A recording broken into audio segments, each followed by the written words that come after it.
When a group of friends discover how to conjure spirits using an embalmed hand, they become hooked on the new thrill until one of them goes too far and unleashes terrifying supernatural forces. This week we watched Talk to Me.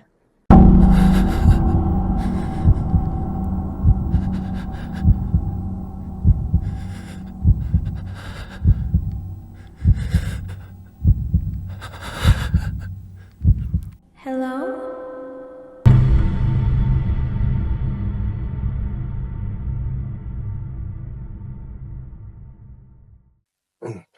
Oh my god, Oh my god. we're back. We are back.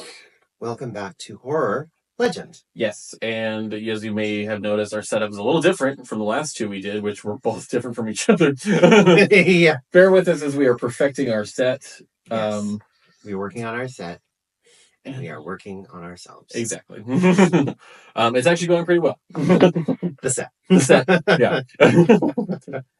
And hopefully we'll maybe even have a little more horror things around and things next time. We'll accumulate. We'll figure trash. it out. Yeah. But right now we just think this is pretty good. Yeah, it's cute. We always had tea during the audio ones, so we did. So we thought we would put that out. Where I'm not drinking it, but it's there. It's here. I'm Chris, by the way. My name is Legend, as I am trying to get out of that I am shit, because that movie ruined my life. I've never seen it. Don't watch it. No, forever. That is my go-to. This week we watched an Australian horror movie. Naur. Or no. Naur. Or no. Very sorry to the country of Australia. It was A24. It's called Talk to Me. It came out in 2022. 2022. 2 years after the year of our Lord, COVID-19. I don't remember that. That's the brain fog setting in. But yeah, we watched Talk to Me. It is done by A24, which is one of the best studios right now, and still one of the best, as they supported, actors and writers against AI and stuff, which was great because big studios need to get it together. And it's directed by David and Michael. I want to say Filippo or Filippo. I don't know, Filippo. If I'm saying that wrong, I do apologize to both of them. Filippo. It's starring Sophie Wilde, Alexandra Jensen, Joe Bird, and Miranda Otto. I love Miranda Otto. So Miranda Otto is the main one I know from the movie just because she was in Lord of the Rings. I know her mainly from Sabrina. The new Sabrina, Adventures of Sabrina. She was so good in that. With her long cigarette holder, just like hail Satan. Hail Satan. I mainly know her from Lord of the Rings as the I am no man. I am no man. But she's fantastic. I didn't know she was Australian, so yeah, I didn't either. Yeah, which makes sense now since those were filmed in New Zealand. Yeah, that's true. That they would be using those actors. But they all do a really good job in this. I think even the actors I didn't name do fantastic. They're okay. Very good ensemble. I'm good. I'm just kidding. Very good ensemble cast. But yeah, it was A24 who, as we know, likes to support very weird ideas and just lets directors have free reign and trusts their filmmakers. And some are misses, but a lot are hits because they give them freedom. Yeah. So forever support A24 and Neon for doing that. Which our next movie is Neon, so yeah, I won't give it away. But... we only give away the next movie, but we didn't watch it already, and it is Neon. Yeah, you can get into this. Okay, let's get into the plot. The synopsis. At a house party in Adelaide, which I didn't know it was in Adelaide until I think it said Adelaide at some point later. Oh, in the movie. I don't know that. Yeah, that's on the south coast. It goes to show how much I know about movies. That is on the south coast of Australia. Because I looked it up. I wouldn't have known. If my knowledge, as in Google. I never remember where any of the cities in Australia are. I mean, they're on the coast, all of them, but I don't know where they I don't know where they are. Like, I don't know where Sydney is. I feel like Sydney's on the east side. I don't know. Anyway, Cole. Listen, I see an opera house. I know it's Sydney. At a house party in Adelaide, Cole, frantically searches for his brother, Duckett. Duckett. These are some Australian names. When he finds Duckett and attempts to... It's a pretty adorable name. It is, though, actually. Although it reminds me of, like, Ducky. Like, 16 Candles or whatever. Is it 16 Candles? Or no. Ducky. What's Ducky from? Ducky was Land Before Time?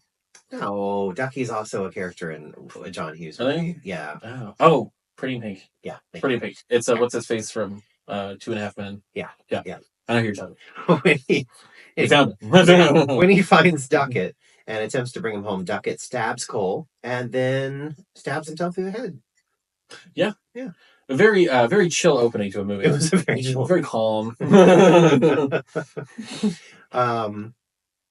Yeah, it definitely set the tone, and it wasn't what I was expecting, I guess. So. No, when I first saw it, like, I wasn't expecting it either. I mean, he's looking for his brother at a house party. You think, oh, he's like drugged up or something. Well, I assumed it was something evil and dark because of the movie. Of the movie itself. But you're not expecting it to just like happen like that in front of all those people. Yeah. So that was kind of the backstory as to where this hand comes from, which we will meet. Yeah, because it cycles between people because they just keep giving it away because they don't want it anymore. Yeah. Sometime later, a 17-year-old Mia. She was supposed to be 17. I don't buy that. She was 17? She was supposed to be 17. I mean, I guess they're kind of hinting at the fact that they're like in high school. They are, but... yeah. 17-year-old. We all know it's always like 26-year-olds, 27-year-olds. Struggling with the anniversary of her mother, Ria's death from an accidental sleeping pill overdose, and her distant relationship with her father, Max. Totally fine family dynamic. Yeah, it gets even better. It does. Yeah, definitely does. Yeah, it's another movie kind of like Hereditary, where it's using the horror genre and showing people dealing with heavy grief. The thing is like Hereditary kind of did it one way, which honestly made it a little scarier. The Hereditary did it one way, which was really good, and this one actually feels like, even though they're using the same kind of concept, they feel like two different movies. Like, they don't feel like they copied each other. Oh yeah, not at all. It doesn't feel like it copied Hereditary or anything like that, but it's definitely like the same concept of using the horror genre to deal with grief and loss and all that stuff. Yeah, which is not my favorite genre, I've learned. The grief part because, of it? Hereditary, it was just fucking sad. It wasn't really scary, depressing. So I was like, I don't like this. I mean, it scared the shit out of me when I first watched it, but it is really depressing. Yeah. But yeah, it's... This one was depressing. It kind of... I think Hereditary kind of started it. There's probably some movies before it, but Hereditary, I feel like, really hit it hard with the... a movie about grief disguised as a horror movie. Like, grief horror. Like... Very much that, but also Hereditary had this insane sense of suspense through the whole thing. And dread. Like, they really kept you on the edge the entire time. This one, not so much. It was a little bit more like, it was a little more in your face. Yeah. And it still, even though it was in your face, it still didn't like rely on jump scares. No. Like, they weren't really like jump scares. It was more so like, oh, crazy shit is happening. Yeah. It was more like horrifying things. Yeah. Mia, her best friend Jade, and Jade's little brother Riley sneak out to a gathering hosted by Haley and Joss, where the main attraction is a severed, embalmed hand. Holding the hand and saying, "Talk to me," enables communication with the deceased person's spirit, while saying, "I let you in," allows the spirit to possess them. Yeah, so I thought, so it's like a hand, and then you hold the hand. It's on the posters. You see it with the hand, hold the hand. And you say, "Talk to me," and somebody shows up. And they say it's at random. Yeah. And it's supposed to be like a random dead spirit shows up. And you can actually just talk to them there. But if you want to really feel them and let them be known, you say, what is it? "I let you in." I let you in. And then they take over your body. Yeah. And that sounds like a bad idea. Oh, you're right. Like, you could talk to them. That sounds great. Yeah. But no. Although I wouldn't want to talk to the one that talk, but giving it like permission to enter you, though, a whole different situation. But yeah, I always thought this was a really good take on the Ouija board style of horror movies. Because like Ouija boards, obviously, it's a cliche fucking thing to use a Ouija board in a horror movie. Some of them, even though it's cliched, some movies with it still are good and very well done. There's a Netflix movie I'm thinking of called Veronica, and that's in Spanish. That's really good. That uses the whole Ouija board situation. We watched something else with Ouija board. Don't remember. Paranormal Activity. Thank you. And that one's the more cheesy ass. That was cheesy. Whatever. And like, and people say it's just a fucking board game and stuff, and like technically it is. Technically, it's fucking like Parker Brothers Ouija board. Yeah. The thing about a Ouija board isn't the fact that it's just a board game. It's just that it's the intention in which you use it. The intention in which you use it is to open a doorway to something, and you're kind of just inviting things in. That's true. I mean, tarot cards for playing cards. Tarot cards are kind of the same thing. Where the way certain people use it can invite things in and stuff depending on how you use it. Yeah, that's true. Now, is any of that real? I don't know. But the intention is to open a doorway. Yeah. Now, I remember like my mom telling me that they used to mess with the Ouija board in high school and stuff, and they stopped because like the thing was spelling out was that they were talking to a former pilot, and then they started seeing shadows, and that's when they stopped using it. Now, obviously, people were like, "Oh, it's just your head messing with you," and things, and it probably was. Yeah, could have been. Yeah. I believe in spirits can be a thing, and all that stuff. Wouldn't be super into ghost hunting shows if I did. I do have a spirit box now. Oh yeah, and an EMF reader. I'm growing a collection, and who knows, we might have a little spin-off, little special episode where we do a paranormal investigation. Yeah. And I'm gonna throw this out there, Alex LeMay, if you're listening, we would love for you. That would be fun. Yeah. Well, she gets very good evidence. So she's good at it though. It's her demeanor. It's you watch like Ryan and Shane on Watcher, remember, and they're screaming at the ghosts and shit, and they don't get much. No, well, it's because Ryan's super scared, and then Shane's like, "Come at me. Yeah. If you're here, I don't believe in you. Show me you're real. Yeah, Come at me." Just like screaming, "Kill me! Kill me!" So they don't get much, but Alex LeMay, I feel, has a bit more of a gift of connection, first of all. And second of all, she just talks to them like they are people, a person. Yeah. Which is... It's being open and not like just messing around. It's like being open to the experience kind of situation. But yeah, Ouija boards are so fucking cliche, but I feel like this was such a good take on that, where it's like, it's this hand, nobody knows where it's from. It's like, they say it's an embalmed hand cased in porcelain. Don't know if that's real or not still. There was like Sanskrit written on it. Yeah, so they don't explain it, but it looks like, there's like different things written on it from like different periods. Maybe different owners for different periods and stuff. Interesting. And I will say that the spirits they do show, whenever they do show them, because they don't show a lot. No.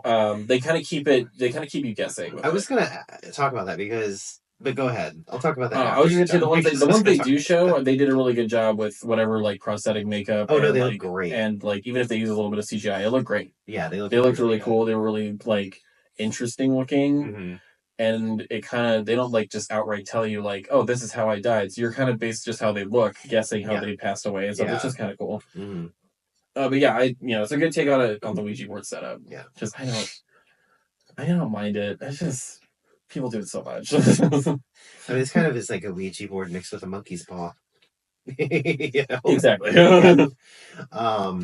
What I thought was interesting is they do not show any of the spirits that anyone else sees, just her. Oh yeah, just her. Yeah, that actually, that the rest of them, they're just reacting to things, but they never. They're like reacting to what they're seeing, and then it's how they're portraying them when they're inside of them. Yeah. That's crazy. I realized it was only through her, like what she is seeing. Yeah, which is interesting. Yeah, because even when supposedly, when we'll get to it in the plot, when her mom shows up, they don't even show her. Yeah, and it's because she's being shown to somebody else. Yeah, so you're really watching the movie through her eyes mostly. Yeah, that's crazy. I didn't think about that. Yeah. Also, something I wanted to point out, I really like that there's a lot of Aboriginal actors. Yes, this movie definitely heavily used Aboriginal actors who are people of color. And I think a couple of them were like, not heterosexual and things, but they don't like outright mention it. yeah. But they kind of like they like allude to it in some ways, but they don't like mention it. But I feel like this movie did a good job at showing like, I don't know, a diverse range of acting and actors, and it's especially good for an Australian, especially for Australia, especially good for an Australian movie to be using Aboriginal actors because they have, like the United States, not been very kind to those people. They have a bad history. Yeah, so do we. But Australia is also really bad with that. But yeah, the cast is very diverse, and if you're a Republican watching that doesn't mean they're not qualified. No, they're very qualified. I highly doubt any Republicans are watching. No, 2 gay men on a and if you are podcast, I don't want you watching. Yeah, and if you are watching, you're a Republican, please leave. Just leave. Thank you. Anyway, sorry, we don't try to get political, but with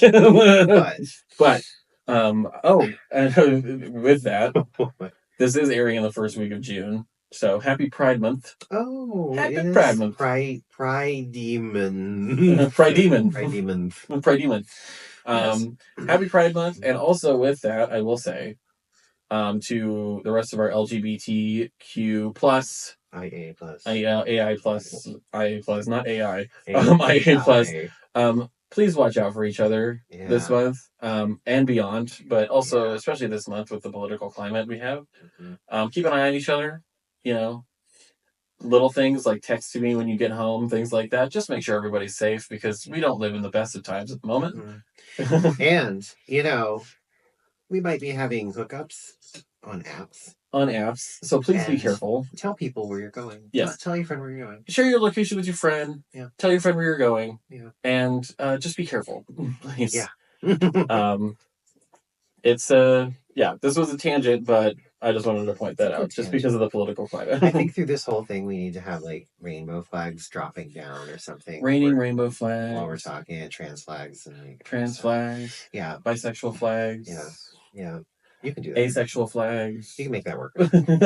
I will try to do that in post. Do not hold me to that.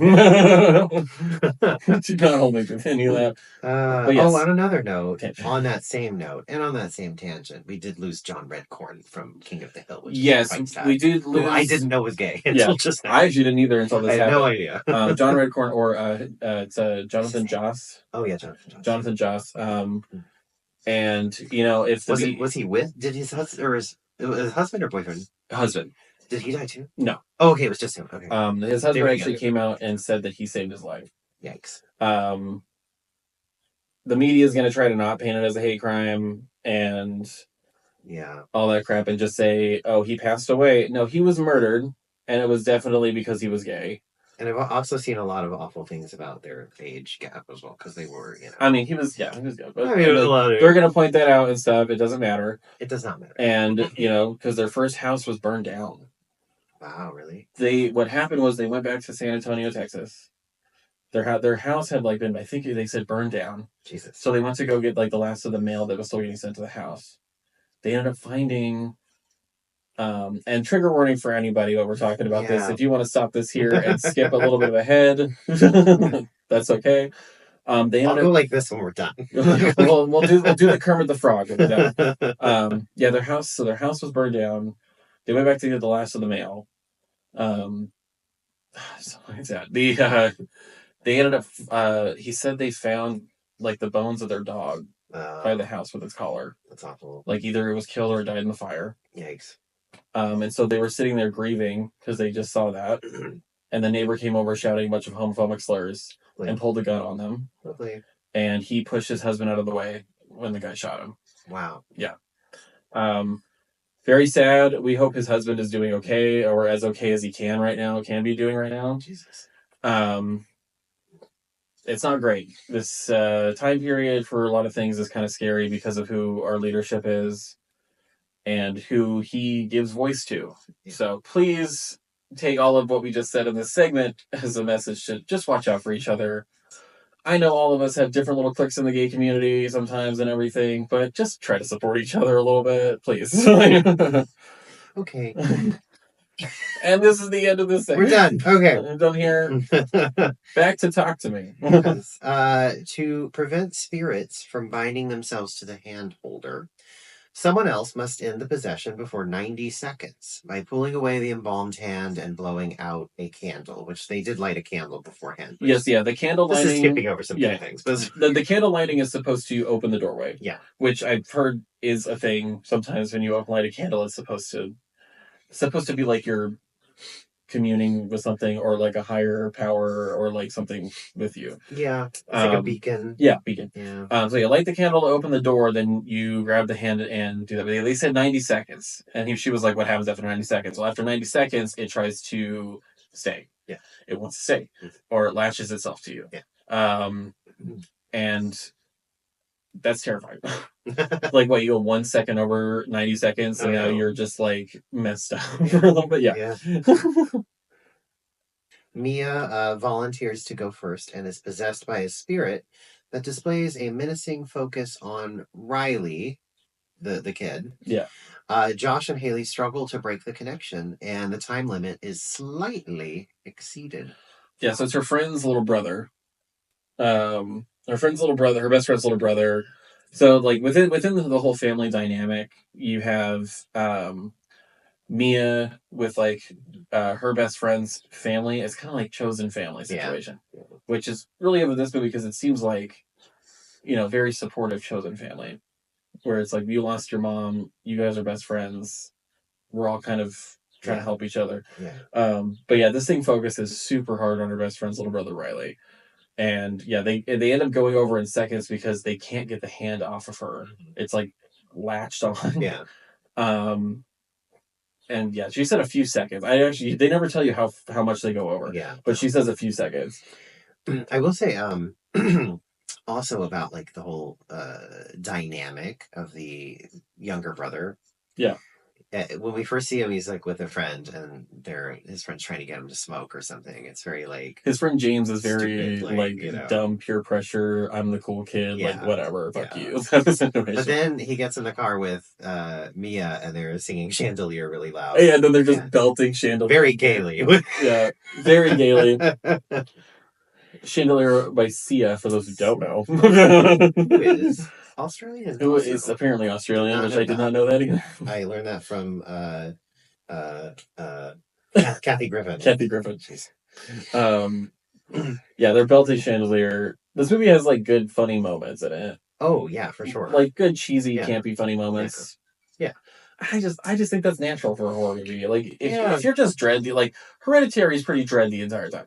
That's not all bad. No, but I feel like not my favorite though. I don't like that. I like feel a little bit of like. I feel like whenever you're doing a movie like this, especially like paranormal movies, I feel like they do it because it's so over the top. Yeah. That they like bring in the levity and the comedy a little bit. I just feel like it makes it more realistic. If you're going through this type of shit together, somebody's gonna do something dumb. Yeah. Somebody's gonna make a joke. It's just more realistic. Ecstatic over the experience. Mia, she seemed really happy about the experience for some reason. She was into it. I know. Like part of this is like a weird metaphor for drug use. It is, yeah, and addiction. Yeah. Which would, I guess, make sense with her mom dying of sleeping pills. True. So then she's kind of like doing something that's kind of an addiction. Her mom died of taking too many sleeping pills. True. I just realized that parallel because I did the whole drug use thing. Like, the parallel between the pills and sort of the descent into the paranoia, into darkness. And all of that. Yeah. Okay. Ecstatic over the experience. I did. Mia. We analyzed the movie. Mia joins Haley, Joss, and Jade's boyfriend Daniel at Jade's house the next night.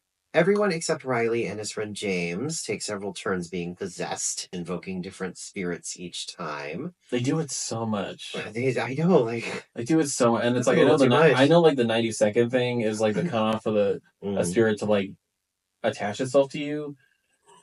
But does that not mentally wear you out after like the fifth time that you're like letting something else take you over and like mess with your body? I mean, any like medium I've seen that has something, whether they're real or not. Yeah. Has some of them are not. Has something like possess them or talk through them or whatever. They seem really worn out. It wears you out. You know, I feel like it would wear you out. I feel like it would. And like maybe it's just the way the hand works. Who knows? Yeah. Who knows? Like I think my mom would always tell me that like back in the day, like when you were drunk, people always thought it was like there were some people that thought you being drunk was like because you're not in your right mind, that something takes over your body, and that's why you act the way you do. That's why they call them spirits. Yeah, spirits. Yeah. But like you're more open because you're uninhibited, so you're like something can take you over. There is something about like alcohol being a kind of a little bit more like open you more up to paranormal things. Yeah. But yeah, I don't drink anymore, so yes. Which I am supportive of this sober journey. Jade refuses to let Riley participate, but when Jade leaves the room and Riley insists, Mia lets him take a turn for 50 seconds. Well, they like it was like 40. They were like, oh no, 20 seconds. It was like 20 seconds, and then it was then to like 15. Yeah, 15 seconds. That you can do that, and then it ends up being the most fucked up one out of all of them. Yeah. Well, they ended up going for 50 seconds. Oh, did they really? Yeah, they were like, oh, just let him do it for 50. And then, so. Well, and then she saw, and then she ends up stopping him because apparently it's Mia's dead mom. Yeah, Riley appears to be possessed by the spirit of Rhea, Mia's mother, who attempts to reconcile with Mia. So Mia then, like, they're like, okay, we have to pull him out. It's been 15, 20 seconds. Like, we have to pull him out. Yeah. And she's like, no, stop. Like, it's my mom. Like, it's my mom. So, of course, they end up going way over the fucking time. And something really bad happens. Yeah. Mia stops the group from ending the possession to keep talking to her mother. Yeah, smart idea. Very smart. Very smart. The spirits overtake Riley's body, and they make him violently attempt suicide by slamming his head repeatedly. This is the main intense scene of this movie. Yeah, and it's like he is constantly smashing his head against the desk, and then he literally opens his eye and grabs his eyeball and starts ripping it out of his skull and popping it, which. And they do that practically. You can tell they did it with practical effects, which is and then the chair slides over and he just keeps smashing his head against another desk. And then to save him, his sister puts her hand on the thing, so he hits her hand instead, but then breaks her fingers. Fuck, like just a whole fucking situation. Because you get a funny moment before this where like, oh, now like her boyfriend's possessed. And now he's making out with the dog because this ghost for some reason is like super horny. Just like super horny, super into it. But then also looks at his girlfriend. What's her name again on there? Oh, there's Haley, Josh, Jade. He looks at Jade and says like, he hates being around you. And like, that's fucked. And then falls over and starts making out with the dog. Because the dog goes up to him. Like, I know it's like a little spoiler, whatever. The dog does not get hurt in this. So you don't have to worry about a dog dying in this movie either. If you do not like watching that in movies, the dog is fine.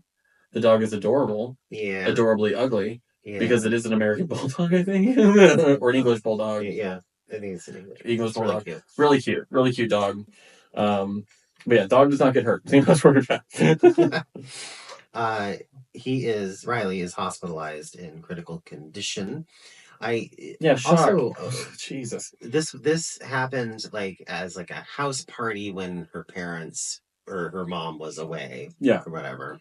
Which there is a funny thing with her trying to get. Whole funny thing back and forth with Miranda Otto going to everybody and being like, so when is this party starting? But then all of them be like, what party? Yeah. What are you talking about? She's like, oh, she already told me about it. Two friends are coming over. She's like, oh, Jane already told me about it, so it's okay if you tell me. And I'm like, Mom, I don't know what you're talking about. That's funny. So, all of this happened while there was like a house party. Yeah. And so basically it looks really bad. I'm amazed that none of them were arrested because it looks bad when a kid's head is bashed against something. Oh, yeah. Times you would think that someone did it. Yeah. So I don't know. I was shocked that no one was arrested. I was a little like. I think it's because of what they told them in the interview happened and like all. Because they all got their stories and they were all and obviously they're not going to say he was possessed by a ghost. Yeah. Like they're not going to do that. Yeah. Like it was like he ended up like falling or something and smashing his face, which like you hear her over the phone telling her mom. Like he smashed his face into something. And she's like, how did this happen? She's like, I don't know. Like they're all like, we don't know. Because like even if they were gonna be like, we just have to tell them. There's no fucking way they're gonna believe them that they got possessed with something. Like, there's no fucking way. And I think so. Like, if you go back to when Mia first does it, and you see her eyes turn black, and she's like focusing on Riley, and she's like, "Run, run, run," and she's going crazy. I think she's just using that thing, free acting. I've brought it up before. I think they call it free acting. That movie Possession, when she's getting possessed, she uses it. The First Omen, when she starts going crazy and becoming possessed, to use it. And it's basically just an actor just losing every like inhibition and just going for it and just like seeing what happens, as in like head empty, no control over it. And I think she kind of invokes that when she first got possessed. It's just kind of just let whatever happens. Yeah. And I think it's cool because you're literally just letting yourself go. Yeah. And then it feels like you either have to bring yourself back or somebody has to like bring you back for a second, because you're just full on gone, letting yourself go. She's a good actor. I think she was good. I thought they were all good in that. Yeah. And the girl who played Jade too was really good. Which one was Jade? I don't really know. Jade was the other one. Riley's brother. Okay, cool. Riley's brother. Sister. Riley's sister. Yeah. Okay. With the blonde hair. Yeah. And everything. Yeah, I thought, they did a good job, young actors and everything. Yeah. The kid was good too. Yeah. Usually I don't like kids acting. That's true. But if you notice, European countries or Australian type countries, because they grew up with that old acting stuff. Yeah, that's true. A lot of them are just better. That is true. And the girl in Hereditary is amazing. But how old was she when she did Hereditary? She looks young. I don't know how old she actually is. Millie Shapiro. I can't remember how old she is in that, but she is very young in that. She's young, okay. I think she might have been in her early 20s, maybe. Yeah. Playing a younger character. Yeah, because she just looks young. Okay. Yeah, but she did such a good job of that too, Yeah.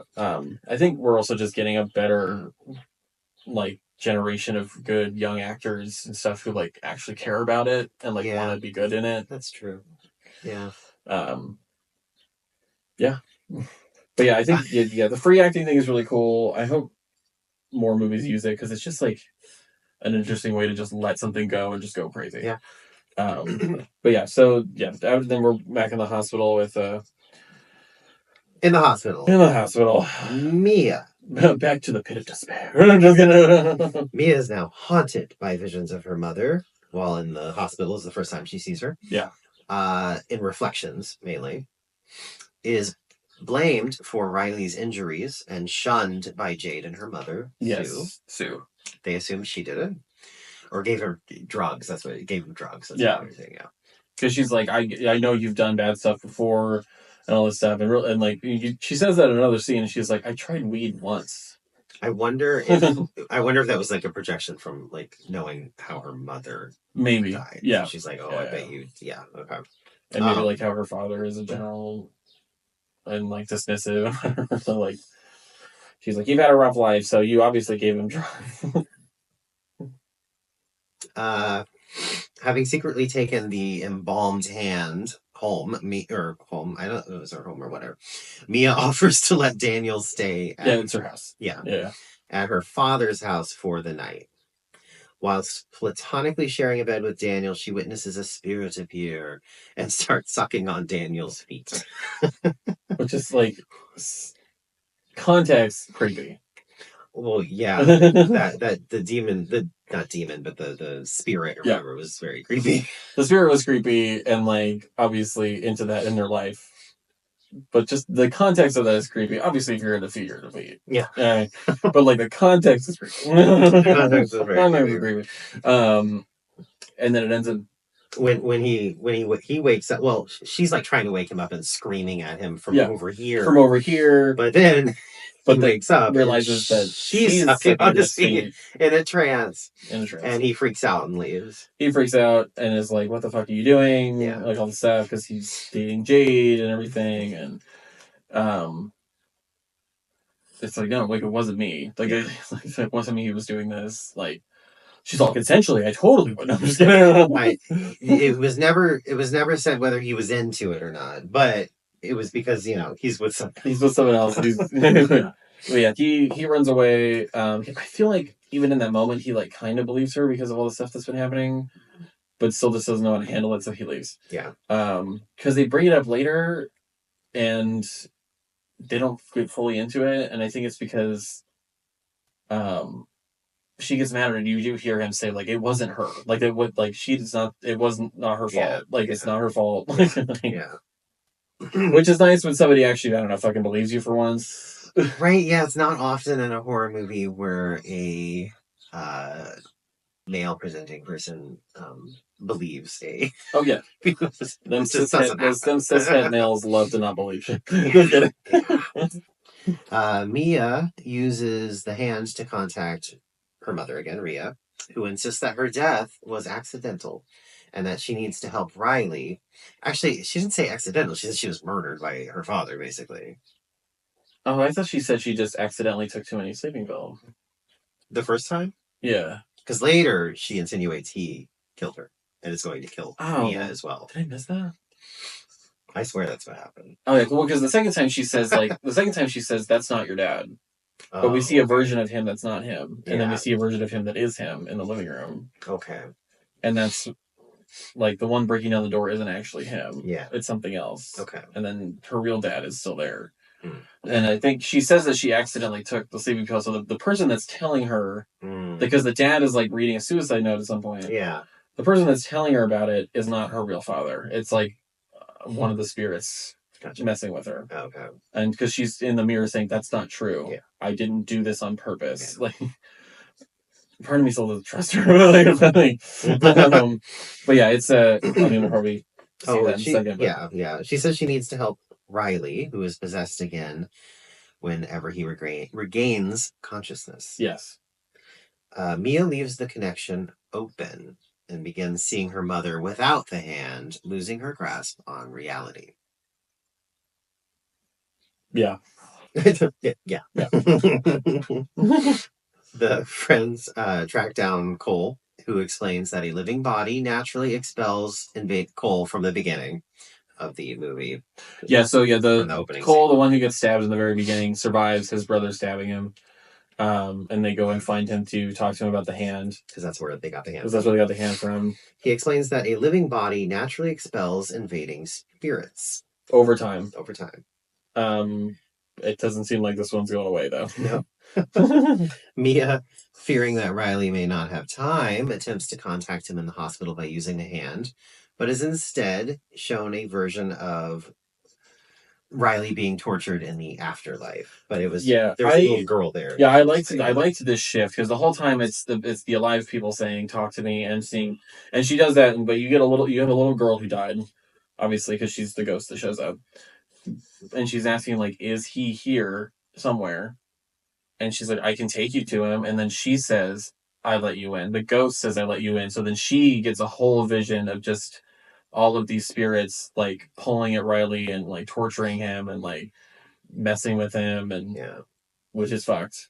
Yeah. Like, they're not letting him go. No, they went full Event Horizon. Full, this ship went to hell, came back. Yeah, they do not want to let him go. They're not letting him go. And the mom keeps saying that the only way to, like, get him out of it is to kill him. Yeah. Which is sad as fuck. Yeah. And not true. Yeah. Because it's only not true. At home, Max reveals that Rhea's her father, Max. I'm trying to keep people, Yeah. It's hard when there's a bunch of names. Max reveals that Rhea's death was a suicide and apologizes for hiding the truth. Rhea's spirit tells Mia that Max is lying. Yeah. And Mia hallucinates that she's being violently attacked by Max, causing her to stab the real Max inadvertently. Yeah, so she's in her room, and the mom is sitting there in the mirror telling her that's not really your dad. Yeah. And he's, like, pounding at the door, trying to get into the door, pounding at the door, and then he finally gets in and, like, gets on top of her, starts choking her. Mm-hmm. Pair of scissors on the ground, and then, of course, like, the second she's able to grab them and swing them is when her actual dad finally gets into the room because she's screaming to check up on her, and she inadvertently stabs him in the neck. Blood everywhere. It is revealed later that he's still alive. Oh, yeah. In the room. Yeah. Because he's, like, holding his neck and he's still alive. And I think he's still alive later, too. That's when arts and crafts go wrong. You gotta have safety. don't run with the scissors. Don't run with the scissors. We all know for arts and crafts, you don't run with the scissors, and confetti is the herpes of arts and crafts. It never comes off. Those are the two things. Do you know what I just learned from watching what is his name? Italy. He's always in Italy. What's his name? Stanley Tucci. Stanley Tucci in Italy. He went to a factory where they make like candied almonds. Oh my god. But in Italy they're called confetti. And they threw them at weddings and stuff. So I think that the word confetti came from the almonds. The almonds. Which is kind of cool. The more you know. Fun fact. Fun fact. Fun fact. We have our fun fact corner. Anyway, Rhea's spirit stabs him. Choke me, daddy. Mia. Harder. Safe word. No. The safe word is talk to me. Just kidding. Rhea tells Mia that Riley needs to die in order to be set free from his possession. Mia kidnaps Riley from the hospital, and Jade sees Mia pushing Riley in a wheelchair toward the highway. Yeah. Yeah. You see the spirit there, and then you see the mom being like, you need to do this because of whatever.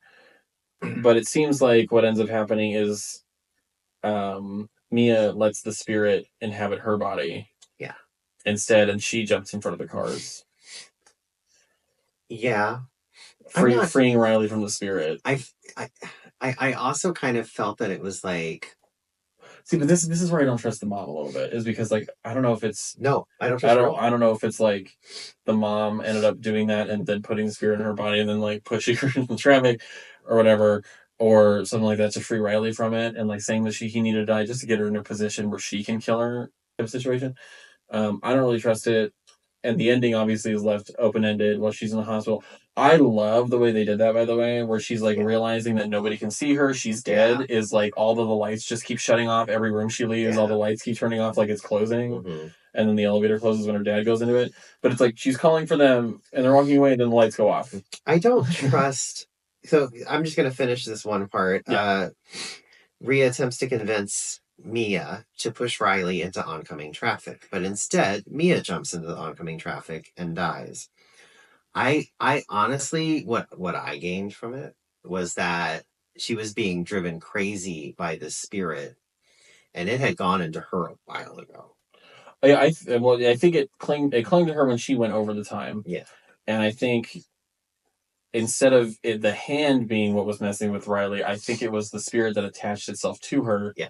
And it wasn't really the hand that fucked with him at all. It was really the spirit that attached itself to her from the hand. Yeah. And she probably realized that.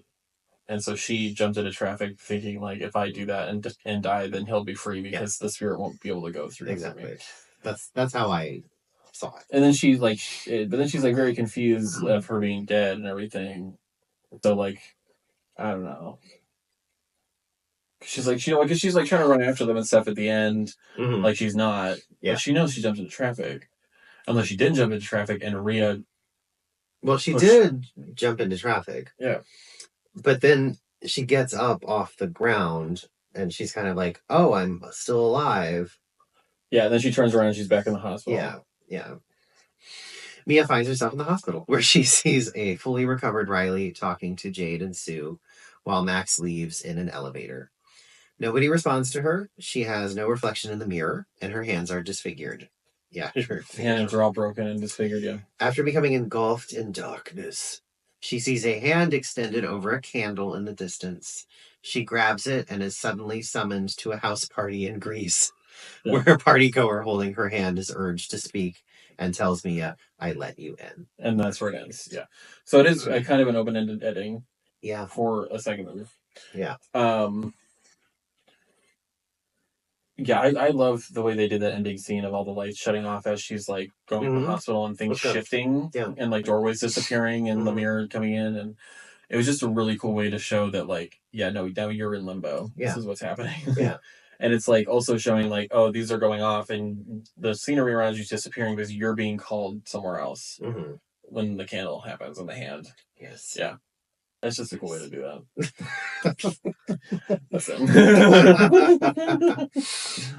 Well, that's the movie, and I believe it is time for Trivia Corner. Oh my god, Trivia Corner. Add animation here. Trivia Corner. I'm gonna do that every time now. So yeah, Trivia Corner. We have like some trivia that we talk about from the movie. One thing I did see on here is that the directors actually turned down a chance to direct an unknown film in the DC extended universe to make this their debut film. And I will say, good choice. Yeah, good because choice. the DCEU, at this time at least, from what I remember, it was falling hard. It still needs to be fixed. So, pardon me, but I don't know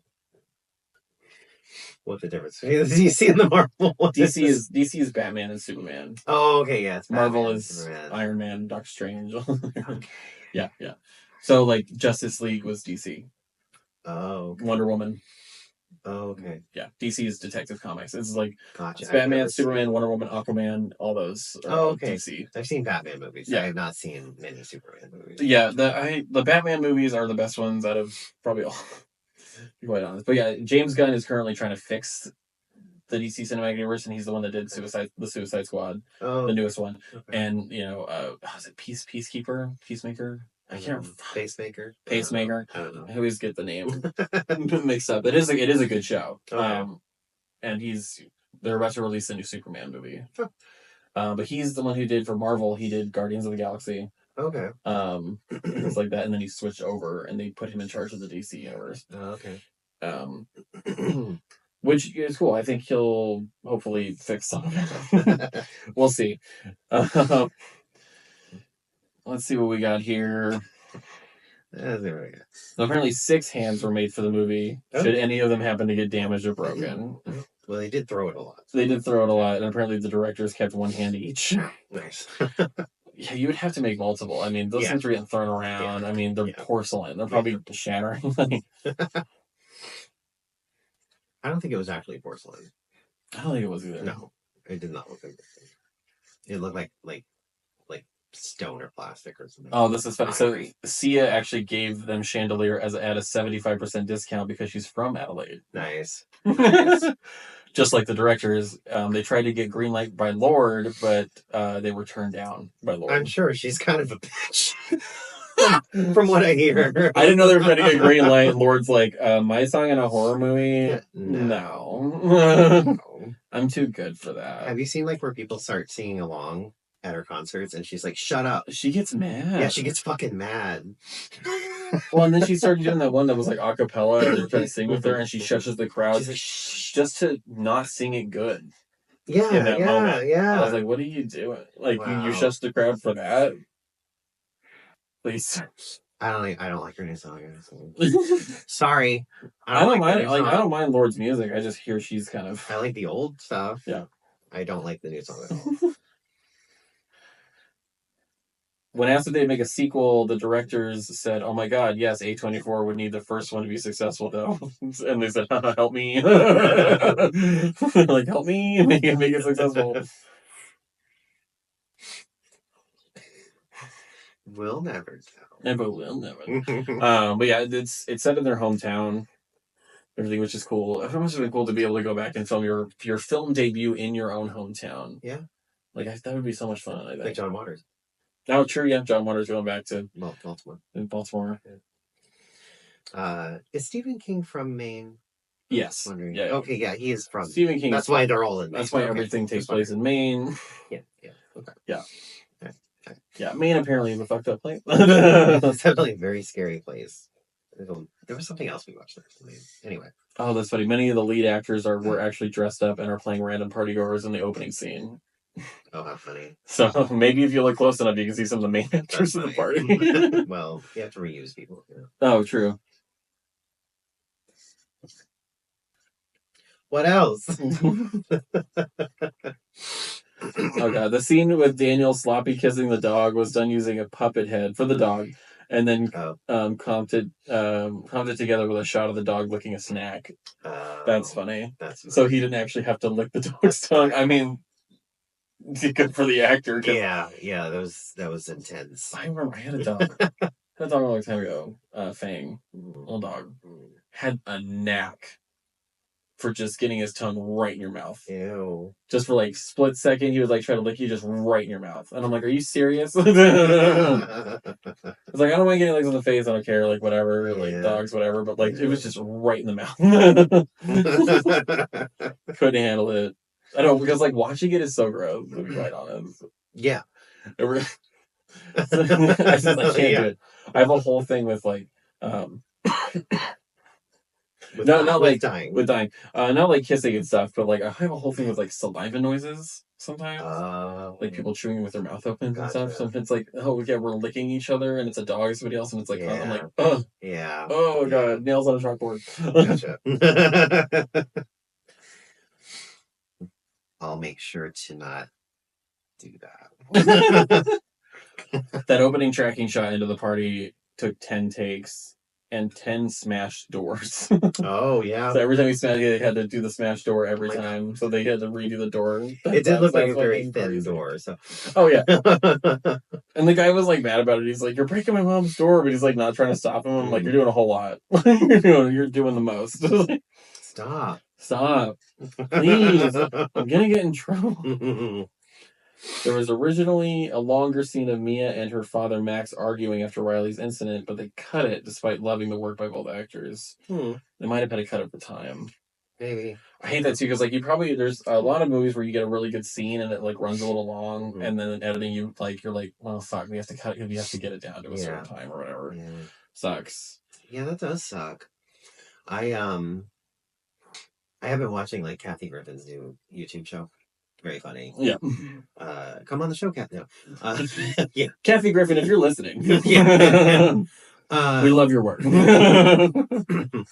She where was I going with?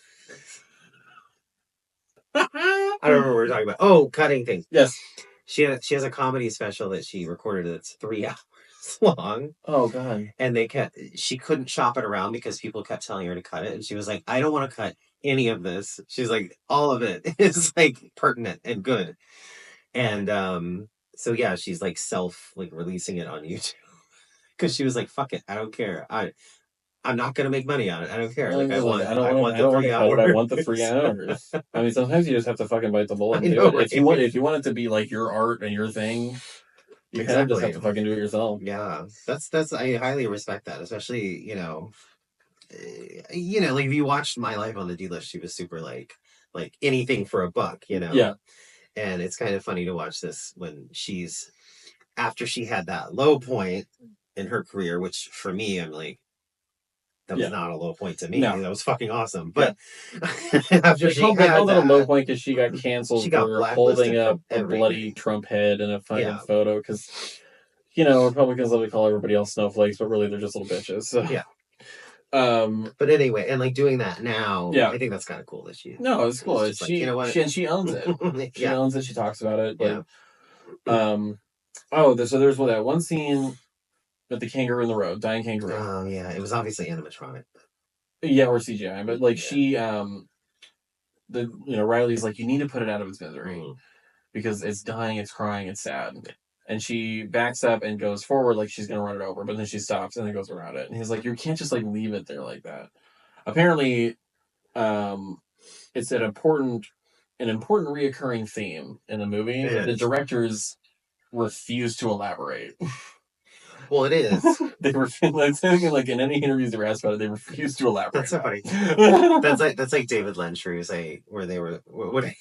Oh, it was like God is gay. God is gay. He's like, you want to elaborate? He's like, no.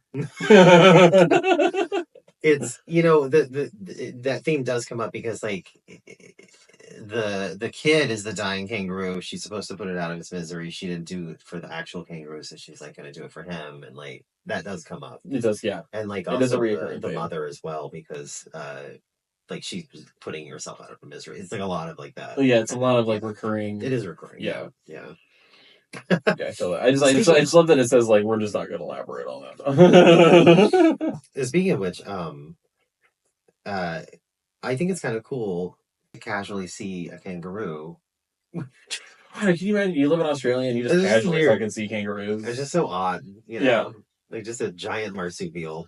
Like giant marsupial that could kick your ass. Yeah.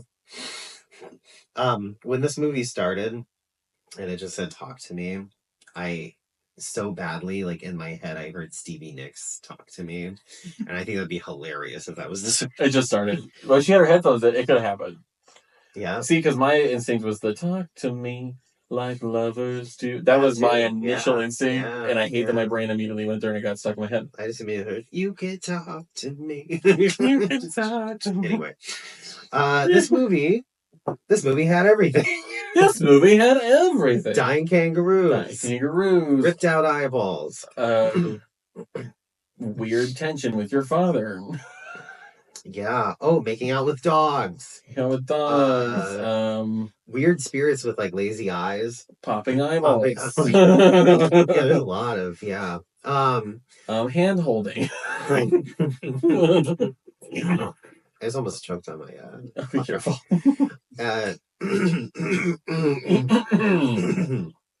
Here's what my rating is. Yeah. Oh no. I'm torn because I liked it. It's a really good movie. But I have a fucking problem with horror movies that are just sad. I have an when it's about grief. When it's just about grief and it's sad. Like I have an issue with that, and it's just not scary. And it just becomes fucking depressing, and I don't like that. So I get that. I'm gonna go down the middle, and give it 3 removed and crushed eyeballs. Oh God. It's a picture. I'm gonna give it 3 slams on the counter. Oh my God. I'm gonna give it 4 licks of a dog's tongue. 4 licks of a dog's 4 tongue. makeout sessions with an English bulldog. 4 English bulldog makeout sessions. And there's 7 minutes each because that's how you get to heaven. Wow. Cut that. I'm just kidding. You heard it here. You heard it here. You can call the police. 7 minutes in heaven. Yeah, overall, as I said, it's a good movie, but yeah, it is depressing. It is about grief and everything. I like the horror elements were done really well. It really was that the horror elements were done really well. Done very well, and like they took something that is normally very cheesy. I'll give it 3.5. Okay, I'm changing it. Changing it to 3.5. Change it. The ultimate change. They took something that's normally cheesy, like the whole Ouija board setup, and made it new. Yeah. But still kind of kept the cheesy a little bit. They did. Where it's like, obviously we're having fun with it because we're dealing with, like, paranormal shit. Yeah. And a vessel that looks like a hand that you were literally, like, holding a handshake. Yeah. So, like, it's like a cool take on the Ouija board thing, but I do like that they kept it a little bit, like, yeah, we know this is kind of cliche. Mm-hmm. And we don't care. We're going for it. Yeah. Like, whatever. And I think it made it really good. But yeah, it definitely knows when to make you cry. Yeah. So, on that note. On the note of crying, if you want to join our Instagram, it is Horror Legend Pod on Instagram. Yes. Also Blue Sky, which we just post the episodes on there, really. But Instagram's got stories we post of either horror actors we love or anniversaries of movies. And I did post my boyfriend Justin Long's birthday. Your soon-to-be husband Justin Long. And like some trivia every once in a while we will post on there too. And upcoming episodes, what we're watching next for that week, so that you can watch it too before the episode comes out if you want to. Yeah. Follow us, Horror Legend Pod, and we also are on Spotify as well as YouTube, so those links are in the bio on the Instagram. They are.